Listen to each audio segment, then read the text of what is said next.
me opening up for Tupac, like, so I got my first fan at the cause I'm the opening act. He know everything about Tupac. He know nothing about me. And next to the stage is Mr. P, the country singer. Now, you know, I'm like, man, I'm about to really show this boy. So I say, Mr. Please, don't ever say that again. I'm a rapper. So I'm already angry about that. I'm just like, man, I can't get no love out of here. Right. But I got one dude, I don't know if he was drunk or whatever. That boy was bounce. He was into it. I'm like, man, I told him, bro, I got one. He said, got one what? I said, I got a fan. So look, you need something. It's 20,000 people. I got one dude, but he was jamming to me, and I said, I'm going to turn that into millions, and that's what I did. Right. Yeah. You know, and please get the people around you to believe, because if they don't believe, there's no need for to be with them. Right. How do you feel about the younger generation not showing respect for those that came before them? How you just bigged up Biggie and Tupac? Like, for instance, Kodak Black said he was. Oh man, come on, man. Yeah. Jack Thrill in the building. I heard you was gonna be. I had to bust in this. Yeah. Kodak Black saying he's better than Biggie and Pac. Some people took that disrespect. How I do you feel did. about that? So let me tell you, I think this generation have a different way of speaking. I don't think I took it as disrespect because maybe they never knew what these guys were, but it's just we in a different cycle of kids. So you got to look at it at the same time. Plus, you always supposed to say you the best. Right. So that's a mindset that you, even though you know you're not. Right. You know, I'm not gonna say, oh, this person better than me. You got to be a different kind of person to admit. You know what I'm saying? Right. That somebody else is better than you, especially when you in your moment and those people are not there. Right. Mm-hmm. So I just think this generation, they don't have the right teachers. Right. So if I was around a person like that, I'll let them know, like, these people done paved the way for you. So there, that's a conversation somebody could have had on the side, but social media gonna take it and run it. Yes. So now you gonna blow it out of proportion. I tell people all the time, if you look at me being from the South, Rap-A-Lot Records was, Lil J was the person I looked up to. Even if I made more or did more, it don't matter. I gotta give credit to that man because he was there before me. Right. But I was taught like that. Right. So I had grandparents and OGs around me that kept it 100, bro. Look, without them, it wouldn't be no. So I think this generation don't have it. Like, I feel like a lot of our parents in this generation, because I got a relative in New Orleans. His mama crackhead, his dad a crackhead. We call him Home Alone.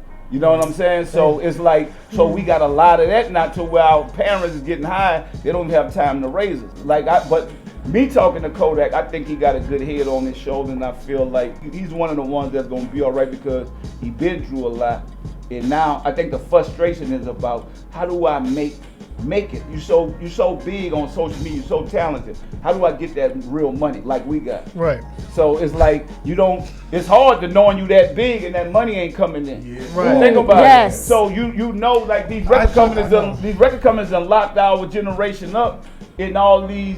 They done put these artists in these 360 blenders right now. Right. So, because at the time you need them, at least you think you need them because you don't know you're gonna be as big as. So I look at, like with her and Marcus, when you look at them, I look at them as being my partners. Like, so I want to teach them, give it to them. Like a lot of these older guys, they don't want to give you that knowledge. They don't want to give you that information. So when you make those mistakes, you're really frustrated and mad. So I feel their pain. This is a team effort. You know what I'm saying? It's not one person, just like what y'all doing around here. This is fit as a team. That's right. 50 ain't even here, but it take a good team to make it. Sometimes I can't be in a place if I got a good team. Right. Mm-hmm. So that's what you got to look at. I think that this generation, they don't have no team. They just got their partners. And if they ain't been through nothing, like I tell you all the time, if you ain't never made no money, how you gonna tell me about making some money? I don't need you around me. You ain't never learned. Or you a shoe salesman, you gonna tell me how to sell music. It don't make sense. Right. It sure don't. You know, like you a financial advisor. I say, well, you gonna tell me what to do with my money? How much money you got? So they get mad at me. They don't want to talk to me. Right. So you gonna tell me what to do with $100 million? How much you have? How much have you invested? And a lot of athletes, they don't ask them questions. They just look, oh, he got a suit on, he's smart. Speaking of that though, did that lady ever that won the lottery? Did she ever reach out to you, man? Now I think, man, shame is a big problem of our culture. You know, we get embarrassed. That's why I tell them, tell me where you at. Tell me everything so I can help. I can't help you if you're ashamed. Like I told people how I made it. Man, look, I ain't got it right now, but I'm about to get it. This is what it is. So you might have the talent. I might have the money. Somebody might have something else. We all added into it. And I tell people all the time, like, you ain't in the music business unless you have a hit record. I don't care who you go to. Yo, That's hey, right. oh man. That is so you right. Go lay up in there and plaster up every truck you got, whatever. Get 10,000 chains.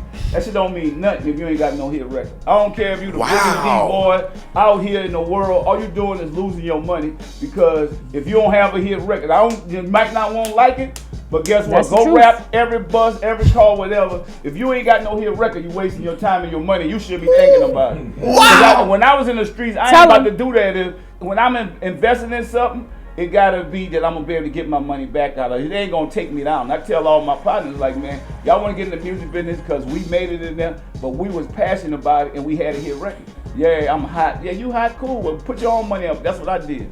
Why did you deem it necessary to go on social media and do the segment called For the Haters when you jump in the rave? That's what I jump do in the for the goal? haters. Oh, that's beautiful. Right. The way- But everybody knows you have money. Why did you feel necessary to do that? You know what? When I come outside, that's what I see. Right. At first, I used to see what kind of car I had back then. I had a Scirocco, I had a Cutlass. You know, think about it. So as you grow and you move, I can't get those kind of cars no more. I don't even talk to those kind of dealers no more. You know what I'm saying? But it's like when I did, I made the best out of it. Right.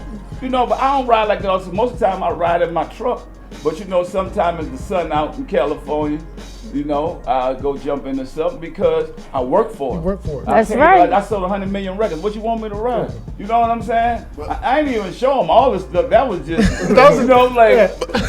you know what the mentality is? Stunt 101. Deion Sanders said back in the day, anytime they kicked the ball to him on a kickoff return, he had to score a touchdown. Because in his mind, that's disrespect. You know I'm the best. Yeah. You got to show them sometimes. Yeah. So Well, you know, like this generation, when we talk about the South, I don't care who it is.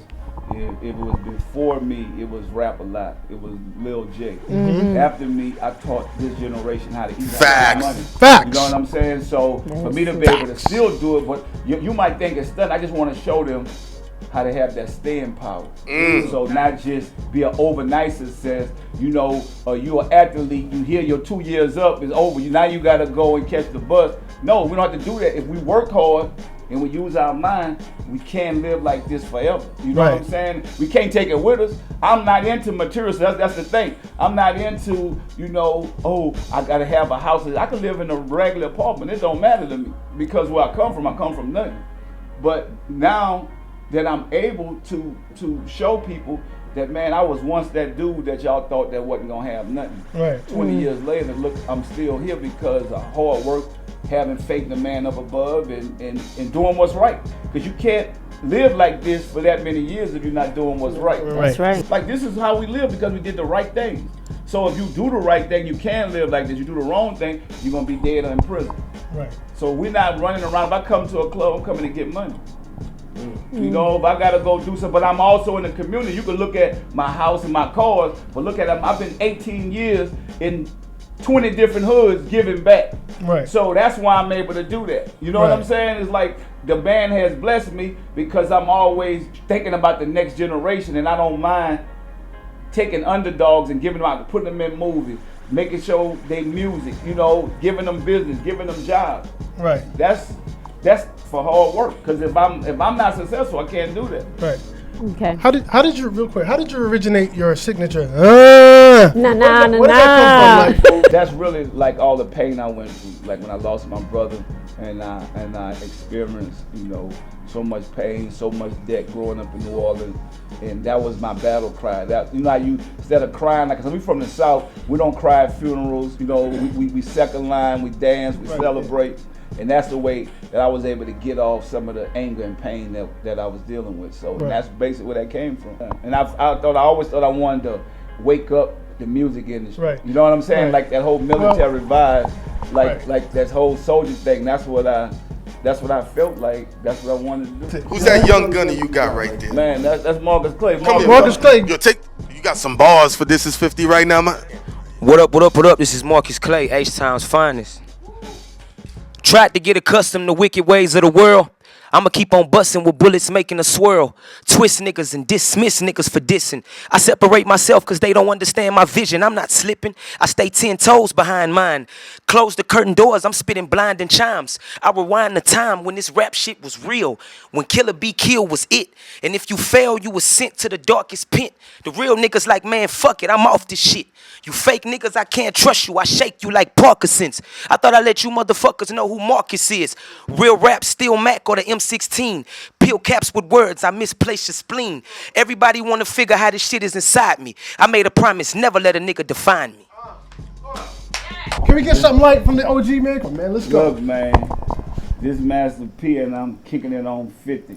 I normally charge like 50 to just come to the city. I ain't talking about $50 or even a 5-0. I'm talking about 50 grand. That's what I get for the flow. But I love my homie because my homie kept it real. Free all the ones that's locked up in jail. Master P, yeah, we out like that. Yes, sir. Come on, man. Come on, that was off the top, man. You see what it is?